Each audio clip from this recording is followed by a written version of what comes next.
everybody. Welcome to the Good Evening Kitties podcast, a Tales from the Crypt review. My name is Melissa, your ghostess with the mostest, and today's episode is Season 6, Episode 15, You Murderer. This is the last episode of Season 6, and I brought back Mike to help me out. Hi, Mike. Hey. We have a lot to say about this episode, don't we? I think we do. A bit to disagree on, perhaps, but beyond that. I think we have a lot to say about it. This episode is definitely different in the sense of how the regular Tales from the Crypt episodes are played out. They try something a little different with this one. It's the last episode of Season 6. Maybe they were trying to try to spice it up. I don't know. Because then after this, it goes into Season 7, which is in the UK, and a whole other collection of actors and things in that. So when the weirdness really starts. I mean, we'll see. I haven't watched Season 7 in forever, so some of this will be new to me too, I think.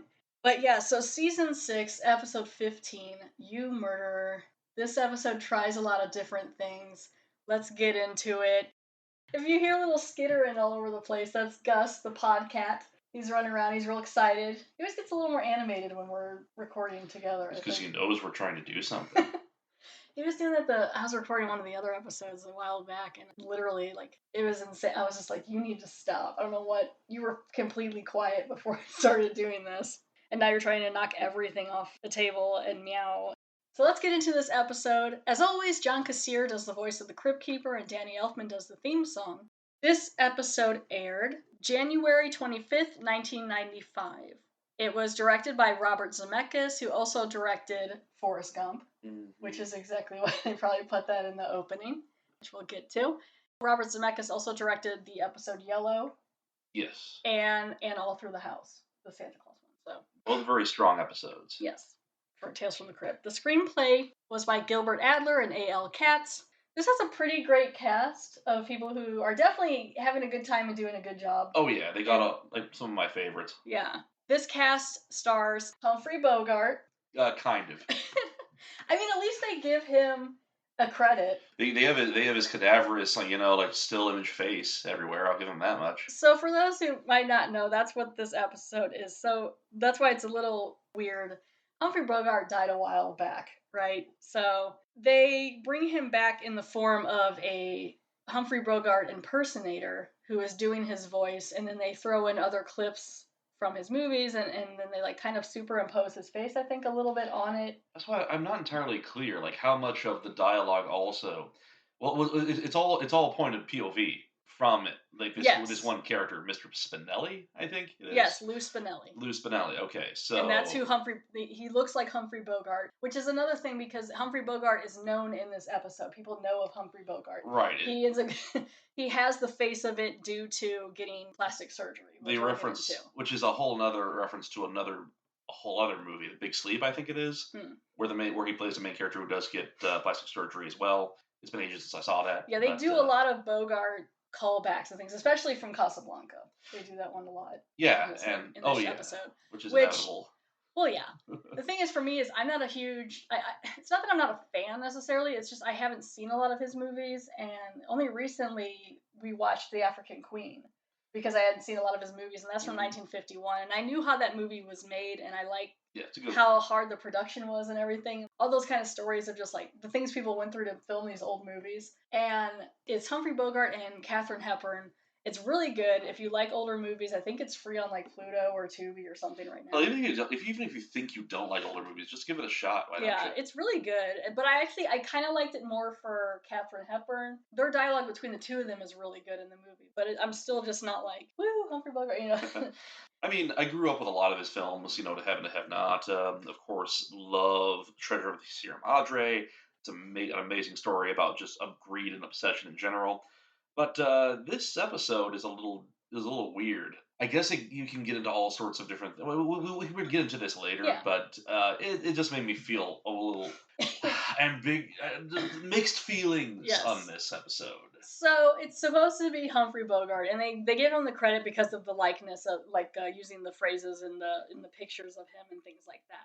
But it's shot from his point of view, so you're seeing it from the camera angle of your eyes. So therefore, it's not like you're seeing the impersonator walking around being Humphrey Bogart, though he is doing the voice and walking around in the movie for the parts you see. So it was all the impersonator. There was no like no archival, like no other like quotes taken Uh, directly from other movies, anything like that. If it was all the impersonator, that was actually a pretty impressive job. yeah, I think it's a lot of it's the impersonator. Yeah, so there's some trivia later we'll get into, but I think a lot of it's the impersonator. So, like I was saying in the cast, it's Humphrey Bogart from movies like The African Queen. John Lithgow is in this movie. Hell yeah, he is. He's from. This movie. Oh wait, It felt like a movie, I man. It take was it so back. long, it dragged so much. John Lithgow is in this episode. He's also, you would know him from TV's Third Rock from the Sun. He's good at playing serious and silly characters. Yeah, I think the comparison that automatically jumped into my brain was Nick Cage, because if you want some truly weird performances along some incredibly serious and very admirable performances, well, you got John Lithgow does the same thing, only maybe not as extreme. I don't know, Raising Cain was pretty good. That was something. If you That haven't was. seen Raising Cain, check it out. It's John Lithgow playing a guy with like multiple He personalities in plays a like three or way. four characters, Yeah, but it's and in then universe. yeah, One it's is like a pretty. homicidal children's doctor, I want to say. No, It's I been think a it's like a while. child. Like he's got a child part, and then Oh, okay. other stuff, like a bunch of stuff. I don't check it out. It's kind of a fun movie. Also in this movie is Isabella Rossellini Very from nice. movies like Blue Blue Velvet. Velvet I mean, we and just. I was gonna say we have two David Lynch yeah, alumni here. two David Lynch people in this. Yeah, so that's cool. She's also, I like her in Death Becomes Her. She's the woman Yes. who has the potion that makes them young. That's a great movie too. And also Sherilyn Fenn, who is another David Lynch person and is in this, and she's well known from TV's Twin Peaks as Audrey. So yeah, so she's in this too, Sherilyn Fenn, and Robert Saatchi, or I guess it's Saatchi. Oh. He is the impersonator. He does the voice of Bogart, and he actually, I think, does that for a living, or has in other movies and media and stuff like that.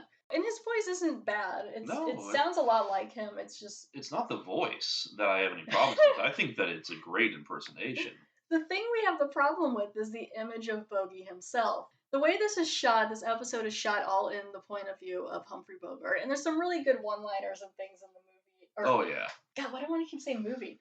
In the episode. You know why? It's Because because he's all in of so many it is movies. because all of these actors we've seen them in so many I movies as guess. opposed to television that it also feels cinematic because Yeah. it's a great example of neo noir. It's going off of like so many tropes from movies in the 40s and 50s.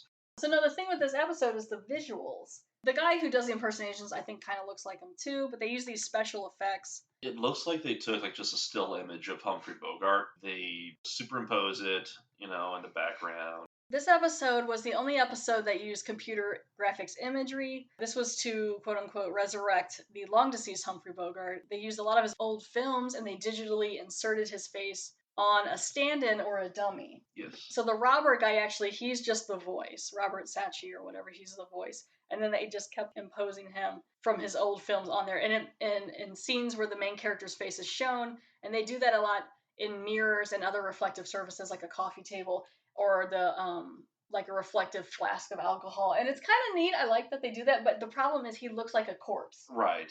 when they show him, and it's like kind of creepy. So it kind of like pulls you out of the episode a little bit. It also, like, I'm definitely not the person to be consulted on this, but it just feels kind of unethical. I know that there's this whole question of whether or not, like, dead performers should basically have their likenesses brought back for everything from Well, I'm concerts assuming to. they got permission from whatever. I just If realized I anybody, don't know. That's yeah, I don't actually, know. I'm kind of curious I as don't to. know who owns Well, the likeness or what that he well, won. as we all know, though, just because it's legal doesn't make it morally right. Well, and I don't. I'm kind of like with that too. Like, I'm not a huge thing of like someone has died, they have died. Yes. I can see if they filmed something before they died, and you wanna Oh, right. Bela Exactly. Lugosi it and put someone. I had that exact same thought. My mind went to Plan 9. Yeah, you want to get someone else to But step in and kind of just like act like Bela Lugosi. That's fine. He already filmed some of it, yeah, or whatever. But like how they wanted to maybe bring back like a hologram Michael Jackson to do a concert. Like it's like he's dead. it feels dirty. Yeah, It just I'm like just it, let him. it feels fake. It feels dirty. There was a moment with this very special person, and now it's gone. Yeah. Treasure that it even existed in the first place. You're trying to dig up someone's corpse over and over again. It just feels ghoulish. Yeah, so that's why it kind of like seems weird, and just like again, it just looks weird. The effects were done by Industrial Light and Magic, who also previously worked on Zemeckis' movie Forrest Gump. So Yeah, they just kind of like took the same thing. And some of the effects aren't bad looking. It's just a lot of the times he literally looks like he's dead. This is not their best work. No, I mean No. they tried, and it's definitely unique and different, but it's just I don't know. At the time, it probably did not raise as many eyebrows. I don't know. You mean like in how it looked? Yeah, like it probably will also, the question of whether or not it was even, a good thing to do in the first place. But So yeah, so that's kind of what they were doing with that. So this is definitely kind of a different type of episode. I'm gonna go ahead here. I'm gonna go ahead here and read the information on the back of the box for season 6, episode 15. You Murderer. Up to his neck in mystery and murder. Plastic surgery makes a criminal look like Humphrey Bogart. yeah, it's really light on details there. But hey, I mean they're right. I mean, they set it up pretty well. So yeah, so this episode, we'll go ahead and get started. This episode opens up with the Crypt Keeper, and he's sitting on a bench, dressed up as Forrest Gump. Now, Robert Zemeckis directed Forrest Gump, and so they're doing like a little throwback to that. It's not my favorite. They have like the feather floating down, and Crypt Keeper is dressed up as the scene from Forrest Gump where he's got the little box of chocolates. Hello. How are you?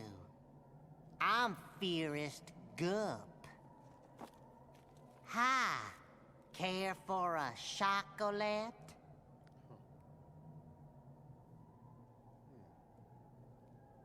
You sure? Mummy always said life is like a box of chocolates. You never know what you're gonna get. Sometimes you get a fudge scream. Sometimes you get new guts.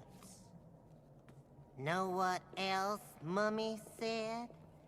She said, scary is as scary does. Which brings to mind the man in tonight's terror tale. He's just dying to get out of the mess he's in. Literally. It's a little piece of horrid candy I call You Murderer. What's interesting is it really, like, the Crypt Keeper has, like, impersonated, or shall we say, just he's done bits like this before. Yes. But he's never like subverted his personality completely. Yeah, Like, I mean, they even got the bench and everything. They got all this set up in his crypt, and there's like little fake trees and stuff. I like his puppetry; like his face looks really cool. But yeah, it's just kind of, I don't know, it just seems kind of silly. And it doesn't help that like he's the person he's talking to next to him is another image of Alfred Hitchcock. yeah, I don't know, man. And it looks kind of creepy. The chocolates are cool because it's like little, like he opens the box and it's like little fingers and ears and eyes. It's kind of cool. Like they're kind of like making it their own, and that's kind of fun. But I was just like, oh no, now we're doing Alfred Hitchcock too. Oh no. I mean, I love Hitchcock films. There's a lot of films of his that are Hitchcock's amazing. great. Not the best person, but great movies. Well, but like, yeah, I mean, some of the stuff, it's just like, okay, we're sort of fun. His works are great. Yes. That's quantify that. I still read Lovecraft. Not the biggest fan of the man himself, though. So yeah, so they just keep that in mind. They got Crypt Keeper Forrest Gump talking to Alfred Hitchcock, and he brings in the episode. So the episode opens up for season 6, episode 15. You Murderer. I will say it many, many times. You murderer. You murderer. And it opens up with the credits, fog over a car mirror, like the side mirror. The fog starts to clear, and you see in the car mirror. Like, they were so, you could tell they were so proud of it too, because of the number of times they show his face. I mean, it's not that part's not super terrible, but it's just like there's a red car, and like you can just kind of see the part of the car through the mist, and then you see the right side, like passenger side window mirror, and in that is just like a image of Bogart's face. Lou Spinelli's face, and he's got his mouth kind of open, and he looks really dead. That is an awesome freeze frame, though. That horrible still image. And so, yeah, so it shows that. So it's kind of like a little, like, they cut forward to whatever's going on, or, like, they go back from what this is. So apparently you just see his, like, deadish looking face in this mirror. And then it cuts back to, it's just, everything is reflection. So they're trying to do, like, the point of view. So you're supposed to be Lou Spinelli, who looks like Humphrey Bogart. And he's in a business meeting, like, in this, like, penthouse room type thing of tall building in, I guess, New York. And they're having a meeting, he's in like, I guess, is it advertising or? It's something like that. He just makes a lot of money. It's a capitalism. Yeah, and it's just like a bunch of people at a table, and then you have Sherilyn Finn, and she's in this red like business suit dress, and she's his kind of assistant. Her name is Erica. Well, she's basically rolling out a new ad campaign. Yeah, she's like, here's the new ad campaign. What does everyone think? And it's kind of funny because it's like they're using all the lines from like, they're using the line from Casablanca, the here's looking at you, kid. But I don't know what they're exactly promoting because it's all three different things that are kind of funny, but I don't know. It's just like a sheep, and then it says, here's you looking at you, kid, but you is E-U-E. You think it's a commentary on just maybe unintentional commentary on just how with advertising, like half the time we don't even remember what they're selling, or maybe the product doesn't even matter itself. It's just the you buy X. Maybe, but also I have a feel the Crypt Keeper would love this. Just these different plays on words, you know. Maybe if they were more about death. Maybe he was the one who wrote it and she stole it from. So the next one's a goat picture, and it says, here's looking at you, kid. Baby goats are called kids. And I still don't know what they're selling. Are they selling livestock? I don't know. And he's just like, yeah, I like this. This is great. And she's like, you like it? It's cool. And then they show a rabbit, and it says, hare's looking at you, kid. And I'm like, okay. I mean, it's kind of funny. Save the best for last, huh? And really, the narration, he does a lot of like internal narration too later in this episode as Bogart. The narration in this episode isn't terrible. It's pretty funny. So he's like, yeah, I like that advertisement. Great. Then there's a phone call coming in from someone named Oscar, who you find out later is Dr. Oscar Charles, who is like his, you don't really know it yet, but it's his wife. No, Dr. Oscar. Oscar is supposed to be his surgeon. His plastic surgeon. Yeah, there we go. So Oscar is his plastic surgeon, but you don't know this yet. They're like, oh, there's a phone call from Arthur. Shit. But like, there's a phone call from Oscar and Bogart. You see him in the reflective mirror. He walks up and he looks like a corpse, and he answers the phone, and you find out it's Betty. Call for you on 3. It was hard to hear, but I think they said it was Oscar. Oscar, huh? Mm-hmm. That's strange. Excuse me, everybody. I'll be right with you. Certainly. No problem.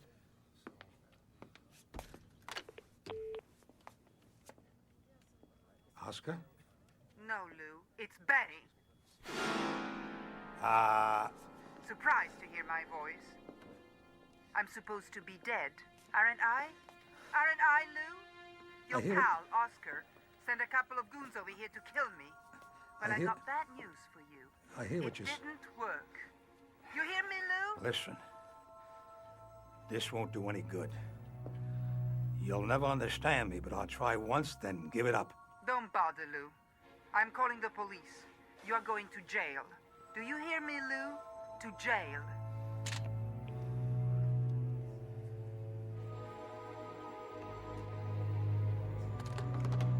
Lou, are you okay? Lou? Yeah, everything's all right, Erica. Just a little emergency at home, that's all. Mr. Spinelli. Yeah, everything's okay. And what's funny is that the person said they were Oscar, and he's like, hello, and then it's like, hi, it's Betty, which is Isabella Rossellini, who's his wife. And I'm like, did she get on there and be like, hey, it's Oscar? And then when he got on, be like, never mind, it's Betty. And so what she's on the phone with him, and he's like trying to be cool, like in this meeting. And she's like, hey, yeah, you were hoping it was Oscar, who you hired to kill me. Well, I'm still alive. And so then he leaves the meeting. So you know there's something going on where like he talked to Oscar and was trying to put a hit out on his wife. So he like slowly hangs up the phone and he drives out. And it kind of like, is it like a remembering thing? I think as he's driving back, as he's driving back to his apartment. Flashback. As he's driving back to his apartment, and you just see the point of view, so it's just like cars, he's remembering what happened. So he used to do crimes, I guess. So he was a small-time hood. Yeah, he was a small-time criminal, and then he had his face changed from a real weird-looking, like, half Humphrey Bogart face. Like, they show the picture at the doctor's office. His smile is terrifying, and then they show it as it changed to more Humphrey Bogart. John Lithgow is Dr. Oscar Charles, his plastic surgeon, and he's the one who changed the face, and he's like, did you have to make me look so much like Humphrey Bogart? Which part of me is like, oh no, Bogart exists in this cryptverse. He's part of the universe, and your people know who Bogart is. So like, why would you do that? And then also, is Sherilyn Fenn doing the ad playing on the fact that he looks like Bogart? Because it's a complete line from Casablanca. Right, right. This is one of those episodes that it's fine on the surface, but once you start to scratch that surface, if you keep on digging, you're going to infuriate Well, it's yourself. just trying to be like super meta, I guess. And as we all know with stuff like that, it can really fall on its face. It basically is like, I guess Betty has figured out his past. Right. She basically found out his because before basically got the surgery ever since, and then somehow was able to pull himself up by his bootstraps, as some people like to say, and became like a CEO of this big ad company somehow. Probably his criminal background helped him in that, I'd imagine. But she finds out about his past. Somehow that can ruin him. Yeah, and immediately Lithgow's like, well, we should kill her then. Before she like blackmails you and all this stuff, we should kill her. And then he mentioned something like, well, we've done this for each other before. Right. So I mean, these guys have been like partners in a way for a long time. She knows? Yeah, she knows. What makes you so sure? Somebody sent her those pictures in the mail. She knows all about me. Who I was, what I've done, the whole rap sheet. And there's only one other person in the world who knows the words to that song. Is that a joke? You think that I'm the one that performed plastic surgery on you. I'm the guy that changed your face. Yeah, and made me look like Bogart. You know how hard that was? It would have been easier to make you look like Gabby Hayes. How could you think it was me? You're still a wanted man. Every police department in the country wants to get its hands on you. And I'm your accomplice. If you go down, I go down. Why would I spill my guts to anyone, let alone your wife? Keep your pants on, Oscar. Now, look, I may have been a little too hasty. Okay, you're the doctor. What do we do? If she's wise to us, there's only one thing we can do. Kill her. Kill her? Don't be screwy. Lou is heading back to his apartment, and he walks in, and when he walks over, it's just it's like kind of a fancy apartment. It's real big, and there's like pillars and stuff. And you see John Lithgow laying over on the floor by like this plant and this, I don't know, kind of ottoman looking thing. I don't know. I do like this. This scene's pretty funny. So he's laying there and he's like, in his head, like you just see from the point of view, and he's like, oh man, oh, Oscar, are you all right? He like walks over and he goes to kind of turn Oscar over. And as soon as he does, John Lithgow has this super serious face, and it just immediately like pulls a gun out and points it right at him. Yeah. So he was faking that he was hurt, and so now you're like, oh, Oscar's in on it. What? So Oscar has been behind this whole time. That's why Betty didn't get killed. I guess he wants the money too. It's all about greed. A lot of these episodes are about greed in one way or another. Well, they're also like his wife and Oscar having an affair behind his back. Oscar and Betty are having an affair. So Isabella Rossellini, which I mean, and John Lithgow are having an affair. That is fair though, because he's obviously having an affair with his secretary.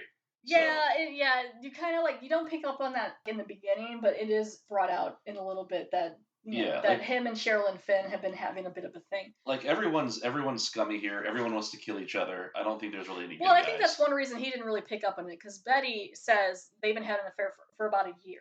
Yeah. And she's like, not that you would notice, kind of thing. And it's like, well, because he's been busy with work and having an affair with Sherilyn Fenn. So John Lithgow's character, Oscar, points the gun at Lou, and then that's when Isabella Rossellini's character, Betty, comes in, and she's blonde in this episode. Normally she's more of a brunette or real dark hair.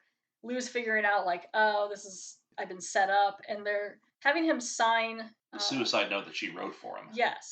So it's going to be that he, committed suicide, and then I guess that she's still married to him. Betty will get all the money. Although I'm kind of confused about this, because they mention that because it's a suicide, she's not going to get any life insurance money from this. But she'll get the company, won't she?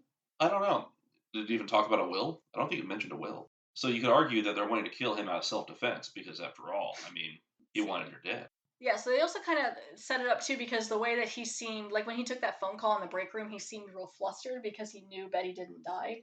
So it kind of made him look like he was already in a bad way. Because at one point, Sherilyn Fenn's character is like, are you all right? And he's like, yes, I'm fine, I have to go. He's got a problem. if they find out later that he killed himself and there's this note, he was probably suicidal and we didn't see it. He's taking it pretty well. Like, I mean, he is having this like slight affair with Sherilyn Fenn, so I think it's just because I think he's just kind of like shocked. Also, people like the iconic view of Bogie is that he was always like level-headed. Some of his characters really aren't, though. Okay, so what's going to happen is she'll get the money for like the business. Like she could sell the business and do kinds of things like that. Okay, And so there is a will. There is like a will, and like she'll get that kind of stuff, or at least she'll get part of she owns a lot of the company, or like part of it with him.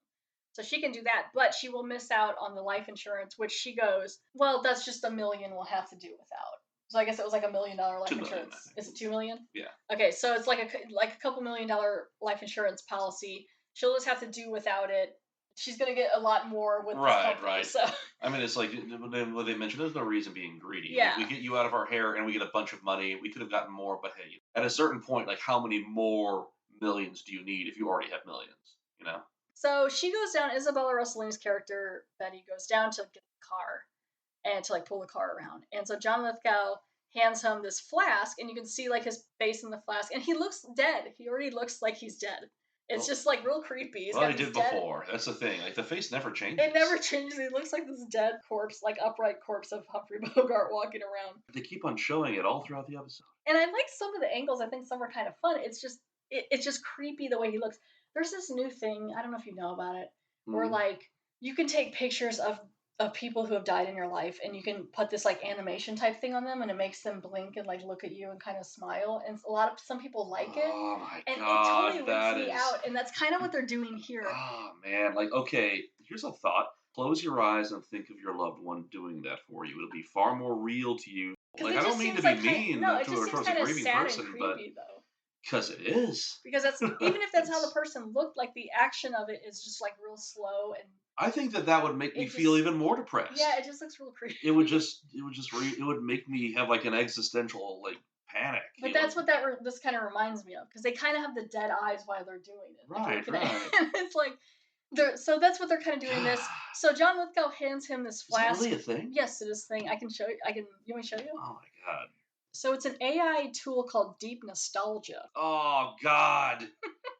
Also from like MyHeritage or something, and it's like a tech that it kind of brings the photos of your dead relatives to life, and I'm like, that's just so creepy. I mean, I guess thing like that. It's kind of cool for like really, really old images if you take it from like the 1800s, and you can kind of see it's kind of neat. Here, so watch. So you can like do that with your mom. So please no. Okay, see the woman on the right. That's what you would do with the picture. So then it's kind of like she's still moving, like you have a video of her. I mean, it's halfway convincing, but at the same time, no. But it's also just seems weird. Because you'll know it's not her though. You'll know. No, and that will will just make it me more sad. Exactly. It's a whole other level of just intrusion. No. Now I'm showing him one of Abe Lincoln. Not the Great Emancipator. You leave him alone. I mean, that I think is kind of interesting in a way, but like if it's someone you know, that really does help with your grief, great. Or if you think it's kind of neat, great. But that's kind of what they're doing here, and it's just creepy. It was creepy then, it's creepy now. And so it's like an app, like you can get and like bring the pictures. Resign that to the dustbin of history. So now he gets this flask. Lou gets this flask from John Lithgow's character, Oscar, and you can see the image of him in the flask. And it's supposed to be like he calls it. He's like, "What is this? Some Jim Jones drink?" But it's it's supposed to be some sort of poison. He's supposed to take it, and then he says like, I think he says like, "Here's looking at you, kid."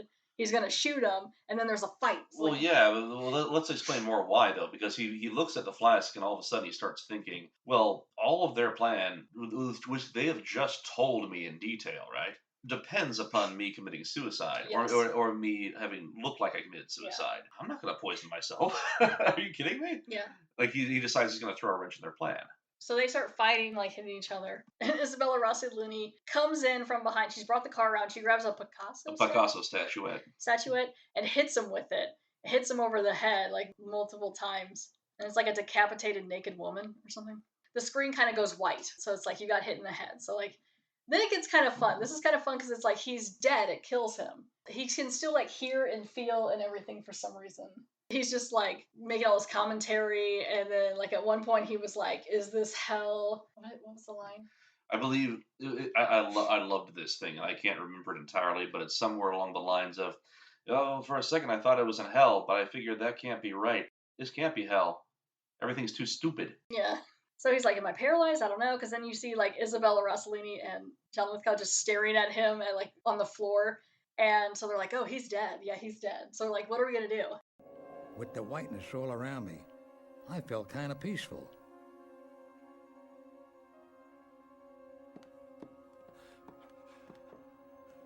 I wondered, am I dazed, paralyzed, or am I, He's dead. He's dead. He's dead. Are you sure? No pulse. No breathing. His pupils are dilated. He's dead, all right. Well, ain't that a kick in the ass? But if he's dead, how come it looks like he can still see us? Yeah, it's creepy. It was a lot more than creepy. Let's get him up. It was screwy. Come on, get his feet. None of it made any sense. The white light was gone. My soul, as far as I could tell, hadn't risen from my body. Wait, put him down. What the hell was going on? So far, death was full of surprises. I could still see, still hear. Damn! And I sure as hell could feel. What's the matter? Look at him. He's got a dent in his head. What did he do? Beat himself to death? Well, let's throw him off the balcony so he jumped. And he better hit a piece of naked sculpture on the way down. The guy's got a pair of nipples punched in the top of his head. The police aren't that stupid. Why the hell did you hit him with a statue? Well, I'm sorry. I was trying to help, all right? So Betty had hit me with the Picasso. I always said it made quite an impression. Getting hit in the head left a dent in his head. So Yes. now it looks like he definitely was assaulted. You know? Right. You could always argue that shooting him dead there would have been the better option because you always say, well, at least he offed himself with a gun. But hey, you get clonked in the But you got to do skull. the angle right if you're gonna. Even so, like it's still better than having like blunt force trauma to one's skull. Yes, that definitely looks suspicious. So now they got him on the floor and they're like hitting on him. Like they're like, no, this is not how it's supposed to go. And John Lithgow's like losing it, and they're doing really well. I like Betty and Oscar. They're having real fun. Oh God, yeah. Like, you can tell that the actors knew what kind of an episode Yeah, they they're were in, and having they were acting fun. accordingly. So that's refreshing. So then there's a knock on the door, and they're like, oh no, and it's Sherilyn Fenn. It's Erica, and she's come to like, is she coming to like check on him because he seemed kind of messed up? Right, because he Yeah. just left. And so yeah, so she's like, hey, are you okay? Because they're having an affair too and stuff like that. So they're like dragging his body, and you see the point of view from like you can see your feet as you're being dragged, and they prop him up in the closet. And they reassure her that they don't know where he is. Yeah, they're like, we don't know what. She's like, well, who are you? And he's like, I'm Oscar. And she's like, oh, well, he got a phone call from someone named Oscar. And he's like, what? And then he starts like bringing up the FBI and all this different stuff to like throw her off. It turns out that he's involved in some shady dealings, and it turns out that he might have had a dark past. And the FBI is involved. We don't know anything about this, but we will be sure and let you know the moment we know. And they kind of like shoo her away. So then they do like this weird shot of it too, where you can see the three of them talking on the side, and then there's like a mirror. There's a mirror on the inside of the closet On the inside door. of the closet. So you can see him being hung up, set up on the closet, and he looks the same, but he's dead now. So he's got like that mouth open and like It's the same exact expression. just pretty like much. dead eyes. So they get rid of Erica. And then that's when Betty's like, oh, I knew it. She's like, you were having an affair with her. They were thinking about hiding the dent. But then they decide that they don't know what they're doing as far as that goes, and they just Yeah, they want, put a hat on his head. they just want to, they agree to get rid of the body and just say and so that he's lost, and then they start making out on top of him. Well, in front of them too, like they're kissing and they do this line, kiss me as if it were the last time. Yes. Is that also Casablanca? I want to say it's a quote from either that or oh God, I feel dumb. Hang on. So I saw all these movies I as a haven't kid. seen. I've never seen a lot of his movies, so because they were on like TNT all the time. I think it's Casablanca. Yeah. So then he's thinking about like how all this went wrong, and stuff like that, and the differences between the two women. I can't believe Oscar screwed me over, and he's thinking about the different times he had, and there's this scene made me laugh really hard because it's like a flashback scene, so it's in black and white, and it's him thinking about the two women, the differences between Erica and Betty, and he's sitting at like a makeup table or whatever, so you see him in the mirror of that, and then you see Sherilyn Fenn behind him in like a white nightie. But what they did is they took the image of him, I believe also from Yes, Casablanca. he's sitting at the bar. And it's him in a full, like, white tux and sitting at the desk as if he's at a bar, but he's at the makeup table. I like what they do here, though. It's funny though, because it's just like he should be like in pajamas or something. It's perfect because it rams home just, I guess, the overall feeling like no matter what you are, there will always be people who either love you or absolutely hate you. Yeah. She's coming up saying all these, congratulatory, complimentary things Well, about yeah, him. she thinks she's great. And but then it transposes to him at the exact same pose in a different time and place with his wife, Betty, yeah. who is just screaming And at she's him. in an all black nightie with like stockings and that hat. I guess the hat that she was wearing, and for some reason she's got a hat on. Well, leave the hat on, baby. I guess. But he's still in the suit, and I'm just like, I guess it's supposed to be after, but like they didn't have any other images to use, so there was no other images they could use of him like in like a t-shirt or something. I don't know. And so it's just kind of funny because I'm like, okay, they're just working with what they got. I don't know. With that damn hat stuck over my eyes, I couldn't see. But it felt like they had crammed me into my car, and it sounded like they were headed pretty far out of town. I had decided that this wasn't hell. Hell couldn't possibly be this stupid. Anyway, I got to thinking about things like my old pal, Oscar. Don't go soft on me, Luke. We did it for each other then, and we do it for each other now. I know that. At least now I know what he meant by doing it to each other. And speaking of doing it, that got me thinking about Erica. You see, Betty was right about Erica and me. Oh, Lou. You're the best, you know that? You're warm, sensitive, caring. You're great in bed. What would you say if I told you I'll never leave you? Nobody ever loved me that much. And I did a lot of thinking about Betty. Oh, Lou, you're a bastard! You're a scum, you know that? You're cheap, insensitive, stupid, and lousy in bed. What would you say if I told you I'm leaving you? Nobody ever loved me that much. So they throw him in the car, and they put the hat on him, and they have him in the front seat of this convertible, this red convertible. So now it's kind of like tying back to that first image we saw with the car. They went to a property that Lou had bought that he was planning on retiring on. He's like, this isn't quite what I was thinking when I was thinking about retiring on this property, but it's like this wooded area, and they've really been digging. That just the two of them have dug this huge hole that they're going to bury him in. John Lithgow's like, he's starting to stiffen up. You're going to have to help me. He's got rigor mortis. I can't. Rigor mortis. Rigor mortis. In the rearview mirror, you see Erica. So Sherilyn Finn is back, and now she has a gun. She tracked them. Yeah, because she followed them. She knew something was up. Put your hands up, and she comes over and she's like, oh my gosh, Lou, what did they do to you? She sees he's dead, and she comes over and she's trying to be tough, but she's also a bit too gullible, like a bit too Well, she naive. turns her back on the both of them. Yeah. Which is really stupid. Betty ends up shooting Erica. Really, like, Betty's like, she's the one who's just real all into this. Very big noir thing, It's Like, always the female. You wouldn't expect the female of the species is the most deadliest. And then, like, she shoots Erica, and Erica turns around with both guns. Yeah, she had like two guns, I guess. No, she doesn't one. She's just holding it. Oh, that's right. It was a cell phone. No, she was calling the police. That's right. Oh my God, did they have cell phones back then? Yeah, it's like a kind of a little bulky cell phone. It's like the one I used to play with when I was a kid. So she turns around with the phone and the gun in her hand, and she was shot. And the gunshot also like went through her, I guess, and then went through the windshield. And at this point, it's funny too because John Lithgow's character is like, "Woo!" Oh no, I love it. He's like, so Isabella Rossellini's character shoots Erica, and then John Lithgow's just like, yes! Yeah. He's like, you did it, girl! Like, he's like super excited. She's like, okay, cool. Like, we're gonna get these in here. We gotta go. Like he was like real pumped. He's like, you're a great shot. That was awesome. He fist pumps. Yeah, he's like, woo, that's my girl.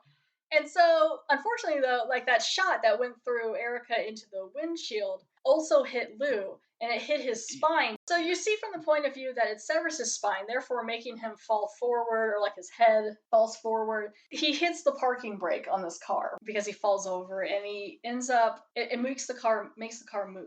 And they're in front of this hole, right? So then it goes forward, and Betty and Oscar are running. They're like, oh no, so I guess it runs over Erica. It hits Betty and Oscar and pushes them down into the hole to where the car is sticking up. Oh, it crushes everyone. Yeah, it crushes them. So everyone in this episode dies.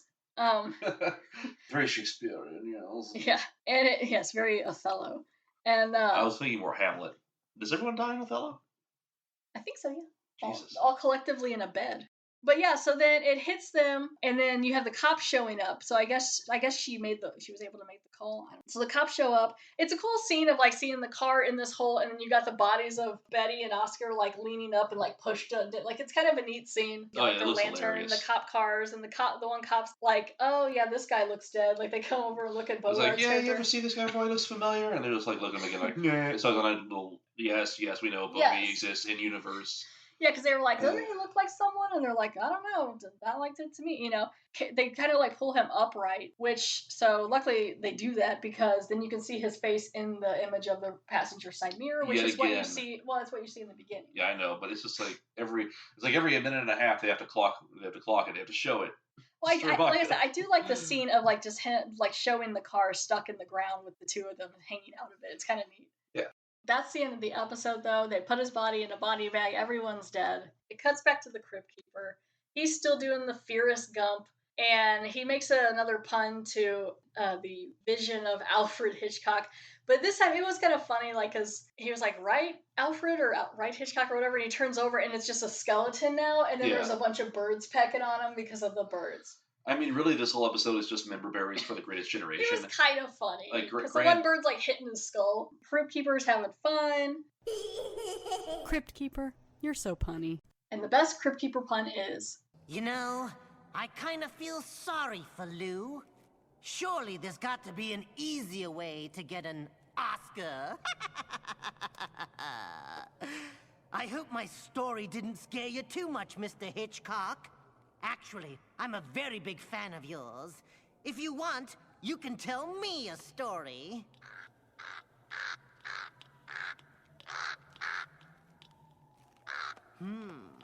I guess he knows the pecking order now.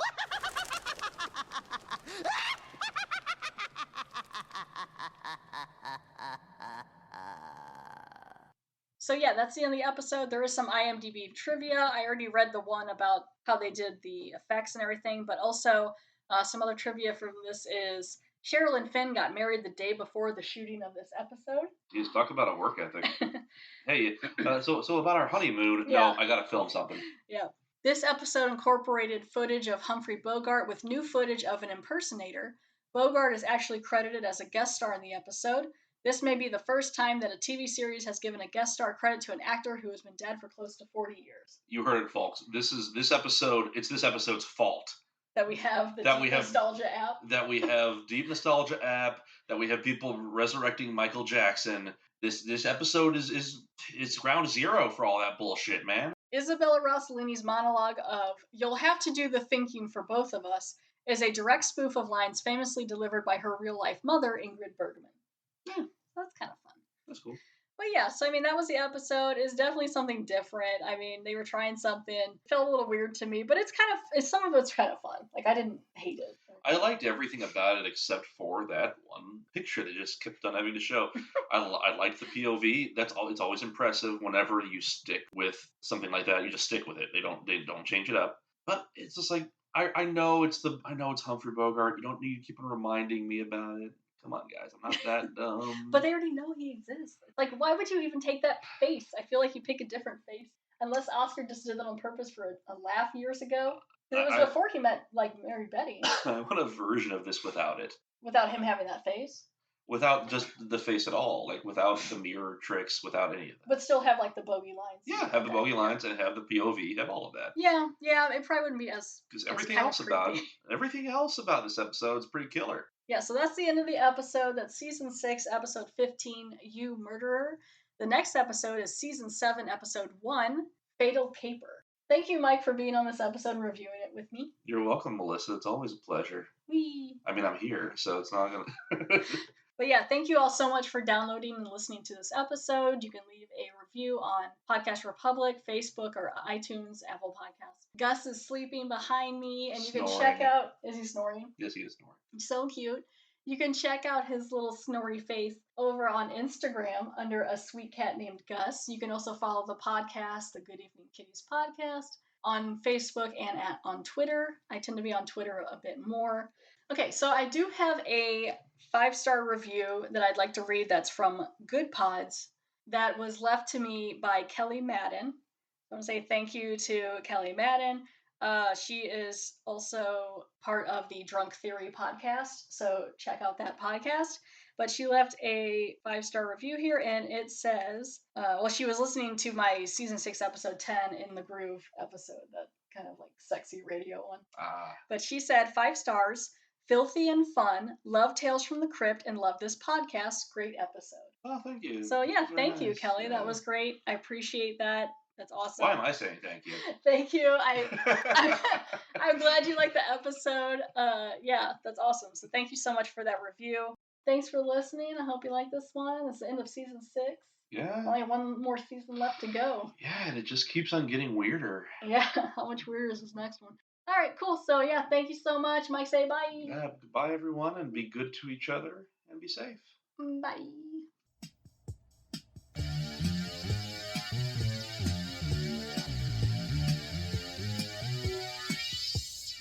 I just had quite a